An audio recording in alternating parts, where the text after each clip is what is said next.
नमस्ते Australia.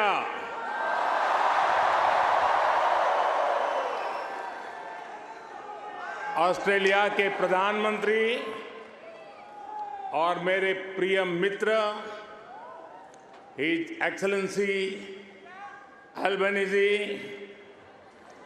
Australia के पूर्व प्रधानमंत्री his excellency Scott Morrison,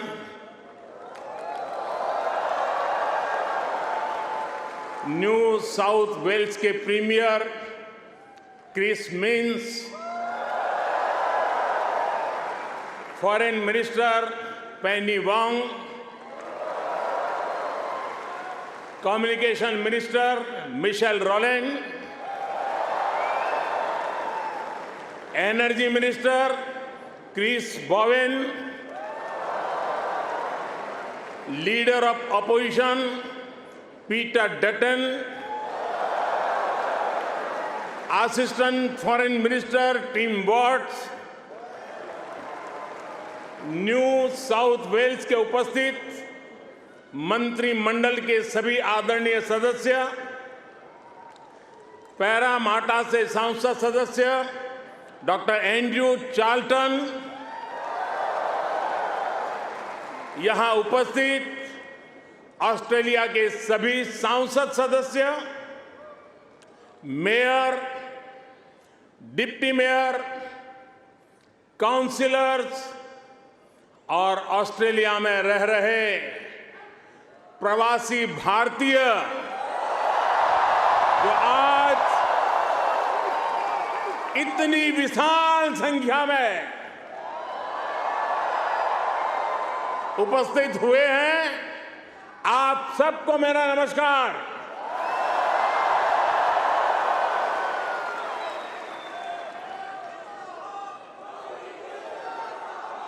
First of all, I acknowledge the traditional custodians of the land that we are meeting here on today. I pay my respect to their elders, past, present, and emerging. I also celebrate all First Nations people who may be with us today. Friends, Mr. Prime Minister, अपने बहुत व्यस्त कार्यक्रम में से हम सभी के लिए आपने समय निकाला है। ये हम भारतीयों के प्रति आपके स्नेह को दर्शाता है। आपने जो अभी कहा वो दिखाता है कि ऑस्ट्रेलिया के मन में भारत के प्रति कितना प्रेम है। इसी वर्ष मुझे प्रधानमंत्री जी का भारत की धरती पर अहमदाबाद में स्वागत करने का अवसर मिला था।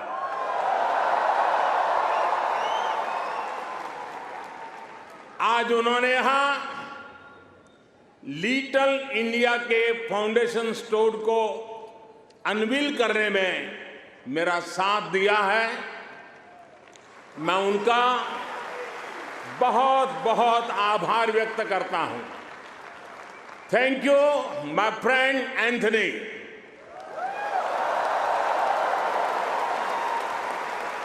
ये लिटिल इंडिया ऑस्ट्रेलिया के विकास में भारतीय समुदाय के योगदान का भी एक रिकॉग्निशन है। मैं न्यू साउथ वेल्स के प्रीमियर, पैरामाटा शहर के मेयर, डिप्टी मेयर और काउंसिलर्स को इस विशेष सम्मान के लिए धन्यवाद देना चाहता हूं। साथियों, मुझे खुशी है कि न्यू साउथ वेल्स में प्रवासी भारतीय समुदाय से कई लोग सार्वजनिक जीवन में सक्रिय भागीदारी कर रहे हैं, अपनी पहचान बना रहे हैं।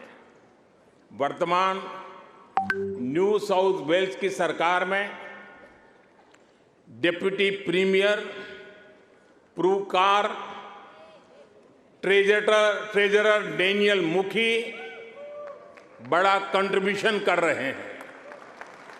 और कल ही भाई समीर पांडे पैरामाटा के लॉर्ड मेयर चुने गए हैं।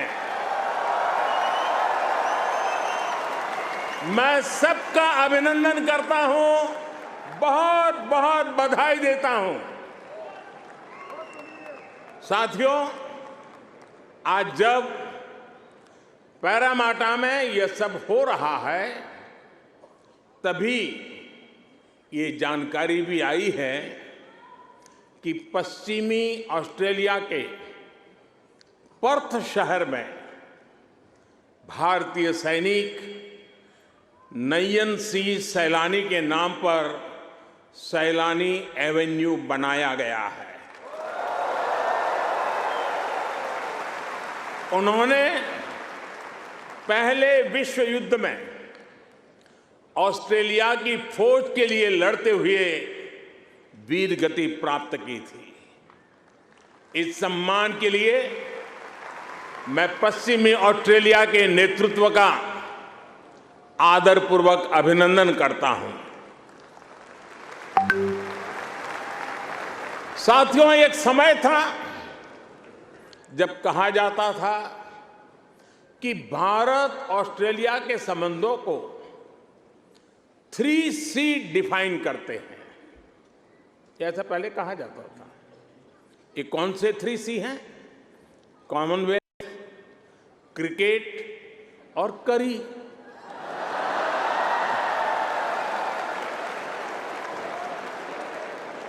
इसके बाद कहा गया कि भारत ऑस्ट्रेलिया के संबंध 3D पर आधारित है। डेमोक्रेसी, डायस्पोरा और दोस्ती। कुछ लोगों ने यह भी कहा कि भारत ऑस्ट्रेलिया के संबंध 3E पर आधारित है। एनर्जी, इकोनॉमी और एजुकेशन। यानी कभी C, कभी D, कभी E। अलग अलग कालखंड में ये बात संभवतः सही भी रही है, लेकिन भारत और ऑस्ट्रेलिया के ऐतिहासिक संबंधों का विस्तार इससे कहीं ज्यादा बड़ा है। और जानते हैं, इन सारे संबंधों का सबसे बड़ा आधार क्या है? जानते हैं?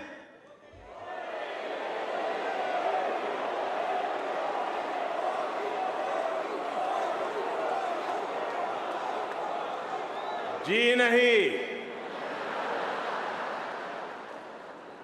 सबसे बड़ा आधार है म्यूचुअल ट्रस्ट और म्यूचुअल रिस्पेक्ट।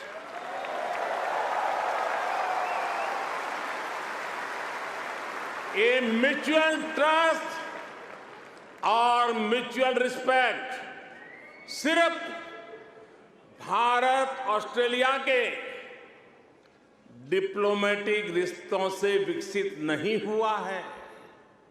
इसकी असली वजह है, इसकी असली ताकत है आप ऑस्ट्रेलिया में रहने वाले हर एक भारतीय। आप उसकी असली ताकत है। इसकी असली वजह है ऑस्ट्रेलिया के 2.5 करोड़ से ज्यादा सिटीजन्स। साथियों, हमारे बीच भौगोलिक दूरी जरूर है, लेकिन हिंद महासागर हमें आपस में जोड़ता है। हमारी जीवन शैलियां भले अलग अलग हो, लेकिन अब योगा ये भी हमें जोड़ता है। क्रिकेट से तो हम ना जाने कब से जुड़े हुए हैं, लेकिन अब टेनिस और फिल्में भी हमें जोड़ रही है। हमारे यहां खाना बनाने का तरीका भले अलग अलग है, लेकिन अब मास्टर शेफ हमें जोड़ता है।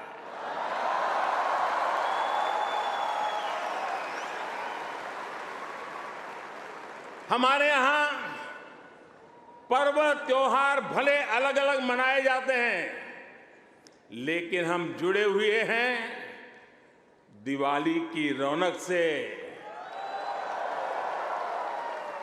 बैसाखी के जश्न से। हमारे यहां भाषाएं भले अलग अलग बोली जाती हो, लेकिन हम जुड़े हुए हैं मलयालम, तमिल, तेलुगु, पंजाबी, हिंदी भाषाएं पढ़ाने वाले इतने सारे स्कूलों से। साथियों, ऑस्ट्रेलिया के लोग, यहां के निवासी इतने विशाल हृदय के हैं, दिल के इतने अच्छे और सच्चे हैं कि भारत की इस विविधता को खुले दिल से स्वीकारते हैं।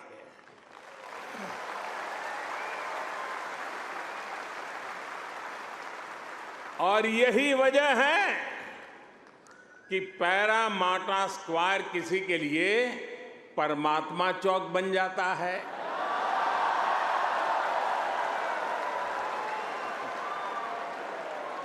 विक्रम स्ट्रीट भी विक्रम स्ट्रीट के रूप में मशहूर हो जाती है, और हैरिस पार्क कई लोगों के लिए हरीश पार्क हो जाता है।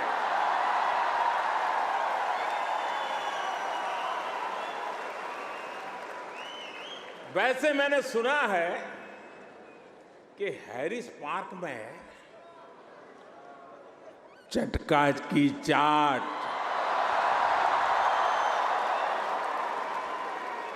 जयपुर स्वीट्स की जलेबी, उसका तो कोई जवाब ही नहीं है। मेरी आप सबसे रिक्वेस्ट है, आप लोग कभी मेरे मित्र पीएम एल्बेनीज़ी को भी वहां जरूर ले जाइएगा। और साथियों, जब खाने की बात चली है और चाट की बात चली है, तो लखनऊ का नाम आना भी स्वाभाविक ही है। मैंने सुना है सिडनी के पास लखनऊ नाम की जगह भी है, लेकिन मुझे पता नहीं वहां भी चाट मिलती है क्या। अच्छा, यहां भी तो शायद दिल्ली के पास वाले लखनऊ के लोग होंगे ही होंगे, है क्या? वाह,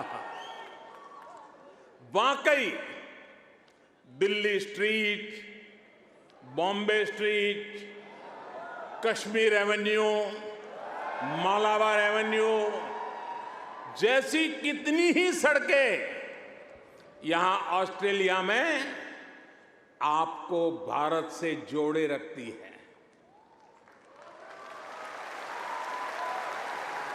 मुझे बताया गया कि अब तो ग्रेटर सिडनी में इंडिया परेड भी शुरू होने जा रही है।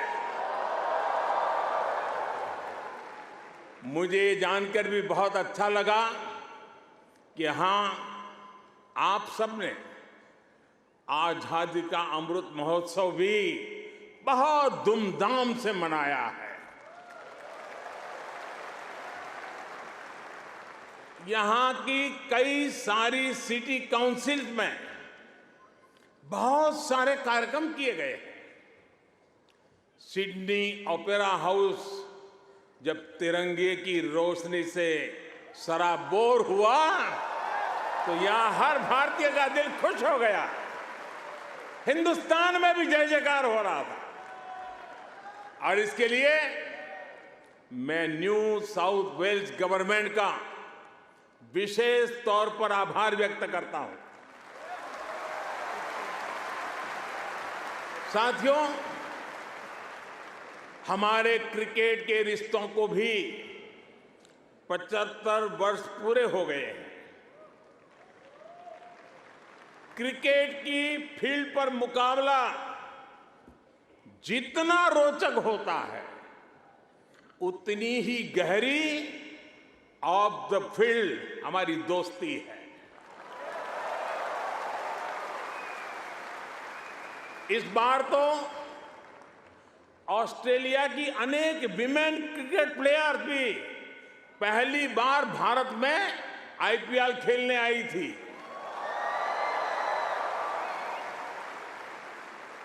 और साथियों, ऐसा नहीं है कि हम सिर्फ सुख के ही साथी हैं। अच्छा दोस्त तो सुख का तो साथी होता है, दुख का भी साथी होता है।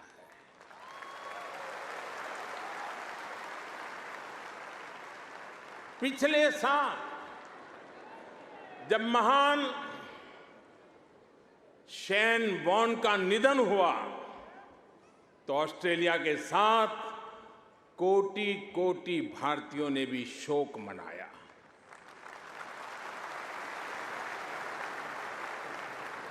ये ऐसा था जैसे हमने अपना कोई खो दिया है। साथियों, आप सभी यहां ऑस्ट्रेलिया में हैं, यहां के विकास को देख रहे हैं। आप सभी का एक सपना रहा है कि हमारा भारत भी विकसित राष्ट्र बने।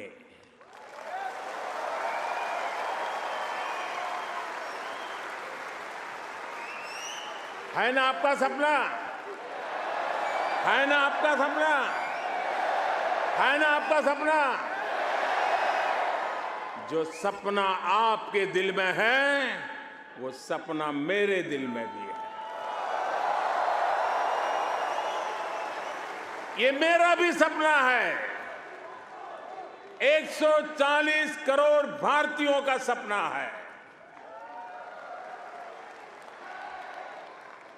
साथियों, भारत के पास सामर्थ्य की कमी नहीं है। भारत के पास संसाधनों की कमी भी नहीं है। आज दुनिया की सबसे बड़ी और सबसे युवा टैलेंट फैक्ट्री जिस देश में है, वो है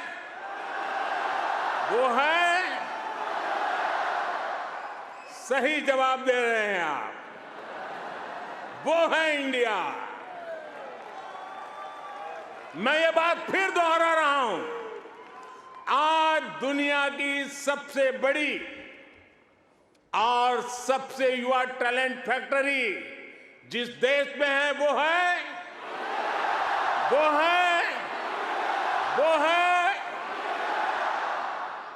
और अब मैं आपके सामने ऐसे ही कुछ फैक्ट रखूंगा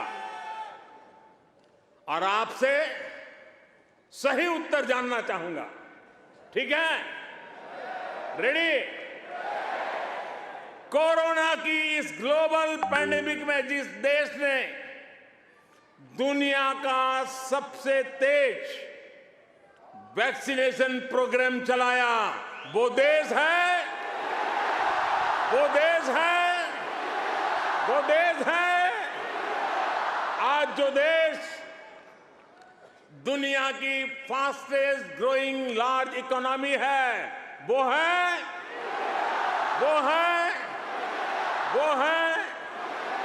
आज जो देश दुनिया में नंबर 1 स्मार्टफोन डेटा कंज्यूमर है, वो देश है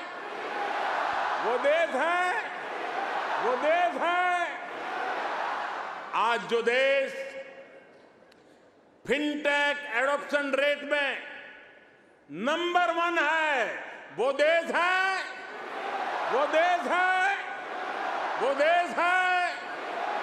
आज जो देश मिल्क प्रोडक्शन के मामले में दुनिया में नंबर 1 है, वो दुनिया में नंबर 2 पर है, वो है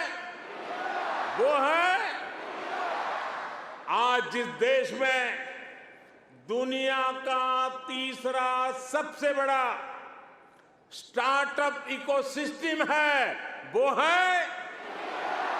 है दुनिया का तीसरा सबसे बड़ा ऑटोमोबाइल मार्केट जिस देश में है, वो देश है दुनिया का तीसरा सबसे बड़ा सिविल एविएशन मार्केट जिस देश में है, वो देश है और अब जो देश अगले 25 साल में विकसित होने के लक्ष्य के साथ आगे बढ़ रहा है, वो देश है साथियों, आज आईएमएफ भारत को ग्लोबल इकोनॉमी का ब्राइट स्पॉट मानता है। वर्ल्ड बैंक का विश्वास है कि ग्लोबल हेडविंड्स को अगर कोई चुनौती दे रहा है तो वो भारत है। आज दुनिया के कई देशों में बैंकिंग सिस्टम पर संकट है, लेकिन दूसरी तरफ भारत के बैंकों की मजबूती की आज चारों तरफ प्रशंसा हो रही है। दुनिया में 100 साल में आए सबसे बड़े संकट के बीच भारत ने बीते वर्ष रिकॉर्ड एक्सपोर्ट किया है। आज हमारा फॉरेक्स रिजर्व नई बुलंदियां छू रहा है। फ्रेंड्स, भारत ग्लोबल गुड के लिए कैसे काम कर रहा है, इसका उदाहरण हमारा डिजिटल स्टैक है। आप सभी भारत के फिनटेक रिवॉल्यूशन से भली भांति परिचित है।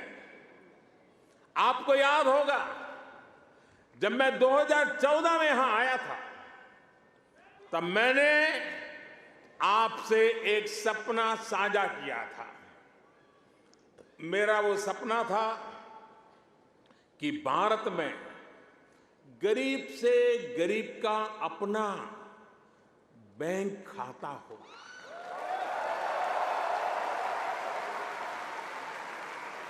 आपको गर्व होगा दोस्तों, आपको गर्व होगा कि पिछले 9 वर्ष में हमने करीब 50 करोड़ भारतीयों के यानी करीब 500 मिलियन बैंक अकाउंट खोले हैं।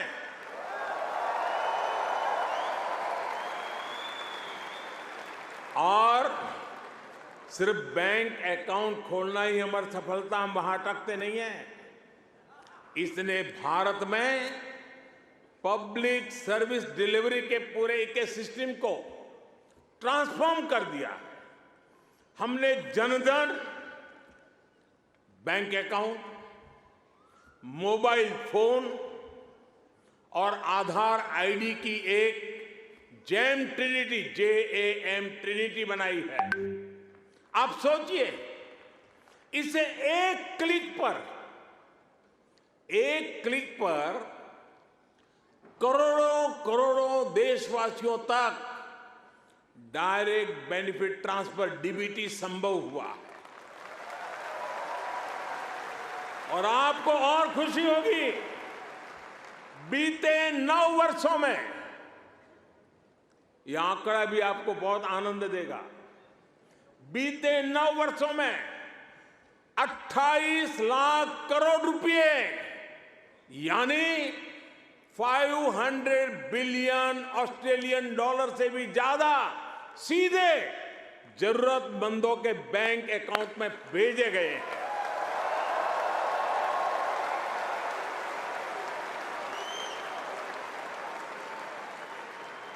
कोरोना के समय में बहुत से देशों को अपने नागरिकों को पैसे भेजने में मुश्किल आई थी, लेकिन भारत उन देशों में था जो एक क्लिक पर ये काम पलकों में कर रहा था।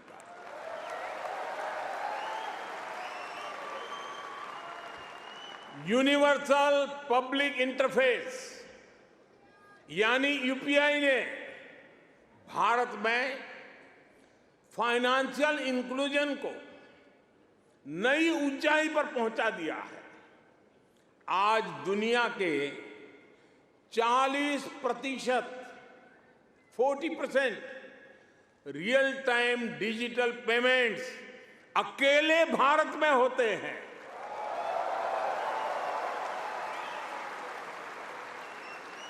आप अभी भारत आए होंगे तो देखा होगा, आज फल, सब्जी या पानी पूरी के ठेले हो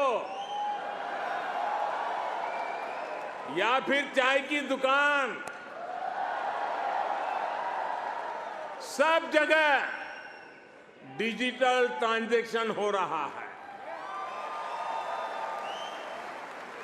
साथियों, भारत का ये डिजिटल रिवॉल्यूशन सिर्फ फिनटेक तक सीमित नहीं है। भारत आधुनिक व्यवस्थाएं बना रहा है, लोगों की ईज ऑफ लिविंग बढ़ा रहा है। इसका एक उदाहरण भारत का डिजी लॉकर है। इसमें ड्राइविंग लाइसेंस से लेकर डिग्री और प्रॉपर्टी के पेपर्स तक जो भी सरकार इश्यू करती है वो इस डिजिटल लॉकर में जनरेट होते हैं। करीब सैकड़ों तरह के डॉक्यूमेंट्स डिजिटल लॉकर में रिफ्लेक्ट होते हैं। आपको फिजिकल कॉपी स्टोर करने की जरूरत नहीं है, बस एक पासवर्ड काफी है। और इससे 15 करोड़ से ज्यादा यानी 150 मिलियन से भी ज्यादा भारतीय जुड़ चुके हैं। इस तरह के कितने ही डिजिटल प्लेटफॉर्म आज हर भारतीय को पावरफुल बना रहे हैं, ताकतवर बना रहे हैं। साथियों, आज भारत के हर कदम, हर उपलब्धियों के बारे में दुनिया जानना चाहती है। आज की दुनिया जिस वर्ल्ड ऑर्डर की तरफ जा रही है, जिन संभावनाओं को तलाश रही है, उसमें ये स्वाभाविक भी है। भारत हजारों वर्षों की जीवंत सभ्यता है। भारत मदर ऑफ डेमोक्रेसी है।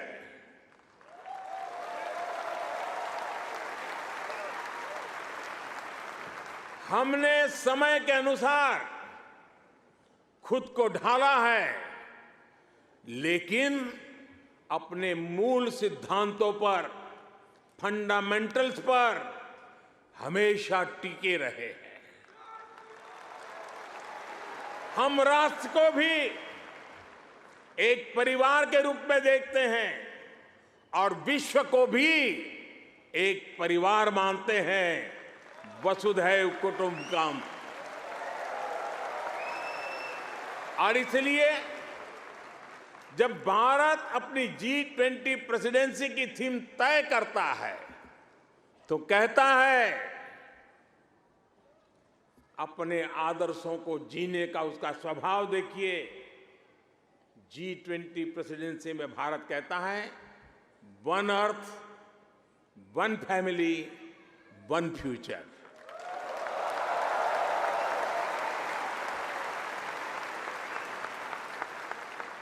जब भारत पर्यावरण की रक्षा के लिए सोलर एनर्जी के बड़े लक्ष्य तय करता है तो कहता है वन सन, वन वर्ल्ड, वन ग्रिड। जब भारत वैश्विक समुदाय के स्वस्थ रहने की कामना करता है तो कहता है one earth, one health. Bharat वो देश है जिसने कोरोना के संकट में दुनिया के 150 से ज्यादा देशों को उस संकट की घड़ी में दवाइयां भेजी। भारत वो देश है जिसने 100 से अधिक देशों को मुफ्त वैक्सीन भेजकर करोड़ों करोड़ों लोगों का जीवन बचाया। कोरोना के समय में आपने भी यहां जिस सेवा भावना से काम किया वही हमारी संस्कृति की विशेषता है।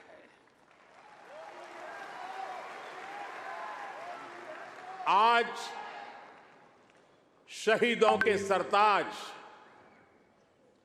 पंचम सिख गुरु श्री गुरु अर्जुन देव जी का शहीदी पर्व है।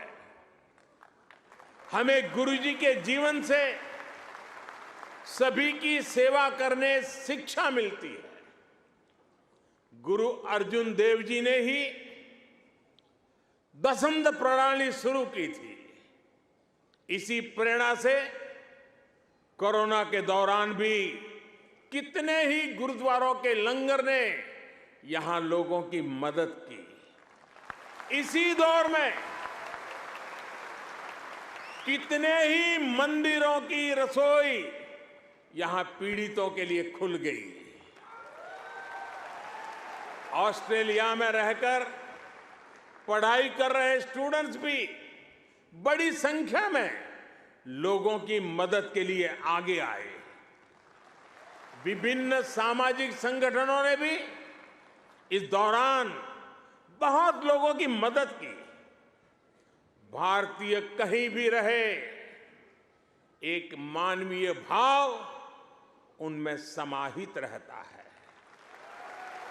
साथियों, मानवता के हित में ऐसे ही कार्यों के कारण आज भारत को फोर्स ऑफ ग्लोबल गुड कहा जा रहा है। जहां कहीं भी कोई आपदा होती है, भारत मदद के लिए तैयार मिलता है। जब भी कोई संकट आता है, भारत समाधान के लिए तत्पर रहता है। आज चाहे इंटरनेशनल सोलर अलायंस के द्वारा सौर ऊर्जा का उपयोग बढ़ाना हो, चाहे आपसी सहयोग के माध्यम से डिजास्टर रिजिलिएंट इंफ्रास्ट्रक्चर तैयार करना हो, चाहे इंटरनेशनल बिग कैट अलायंस को नेतृत्व देना हो, भारत ने हमेशा अलग अलग देशों को एकजुट करने के लिए एक बाइंडिंग फोर्स की तरह काम किया है। अभी अभी जब तुर्की में भूकंप ने तबाही मचाई, तब भारत ने ऑपरेशन दोस्त के द्वारा मदद का हाथ बढ़ाया। भारत अपने हितों को सबके हितों से जोड़कर देखता है। सबका साथ, सबका विकास, सबका विश्वास और सबका प्रयास, ये हमारी डोमेस्टिक गवर्नेंस का भी आधार है और ग्लोबल गवर्नेंस के लिए भी यही विजन है। साथियों, आज भारत और ऑस्ट्रेलिया के बीच स्ट्रेटेजिक पार्टनरशिप निरंतर गहरी हो रही है। हाल में ही हमने इकोनॉमिक कोऑपरेशन और ट्रेड एग्रीमेंट ECTA एकता साइन किया है।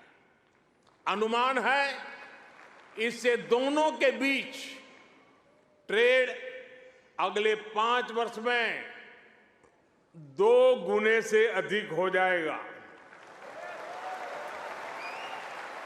अब हम कॉम्प्रिहेंसिव इकोनॉमिक कोऑपरेशन एग्रीमेंट पर काम कर रहे हैं। हम रिजिलिएंट और रिलायबल सप्लाई चेन्स का निर्माण कर रहे हैं। इससे दोनों देशों के बिजनेस को बल मिलेगा ही, दुनिया को भी नया विश्वास मिलेगा। आज भारत और ऑस्ट्रेलिया के बीच कई डायरेक्ट फ्लाइट्स हैं। बीते वर्षों में फ्लाइट्स की संख्या बढ़ी है। आने वाले दिनों में इनकी संख्या और बढ़ेगी।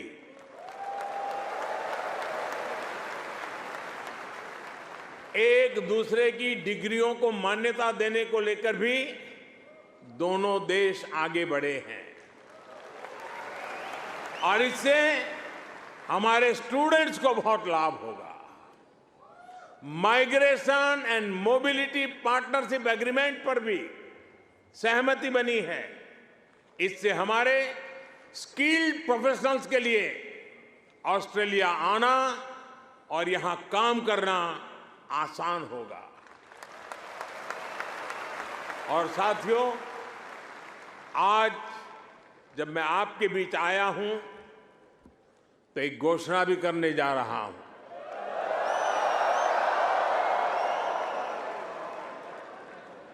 ब्रिस्बेन में भारतीय समुदाय की बहुत समय से जो मांग थी, अब उसे पूरा किया जाएगा। जल्द ही ब्रिस्बेन में भारत का एक नया काउंसलेट खोला जाएगा।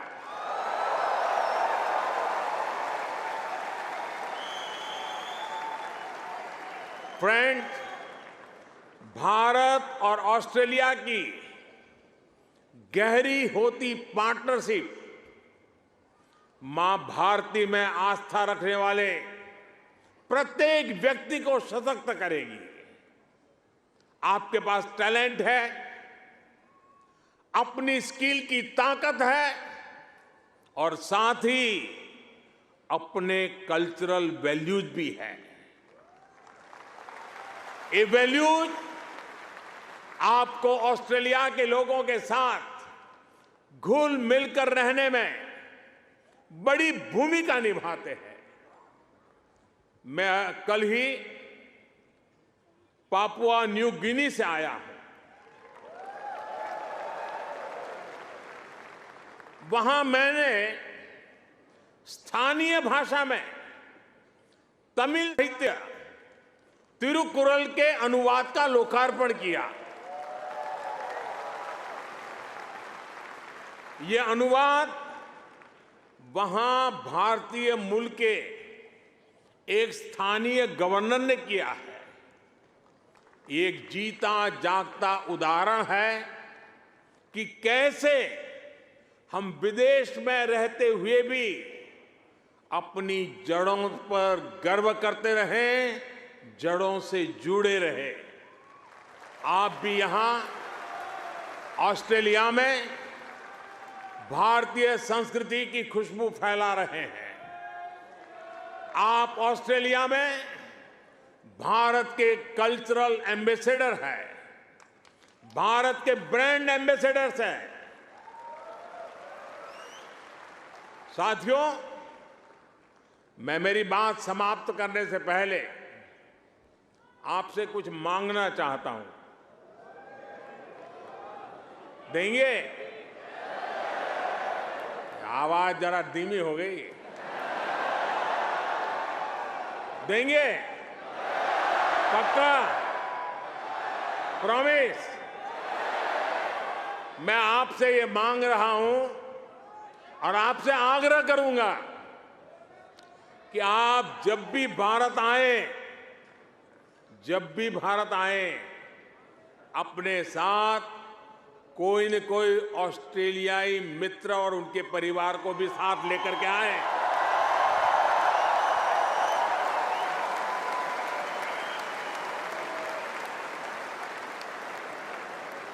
इससे उन्हें भारत को समझने का, जानने का और ज्यादा बेहतर मौका मिलेगा।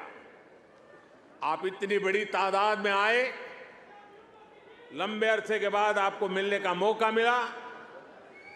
आप सब बहुत स्वस्थ रहिए, खुश रहिए, आनंद से रहिए। एक बार फिर से आप सभी का बहुत बहुत धन्यवाद। मेरे साथ बोलिए, भारत माता की, भारत माता की, भारत माता की, भारत माता की। बहुत बहुत धन्यवाद।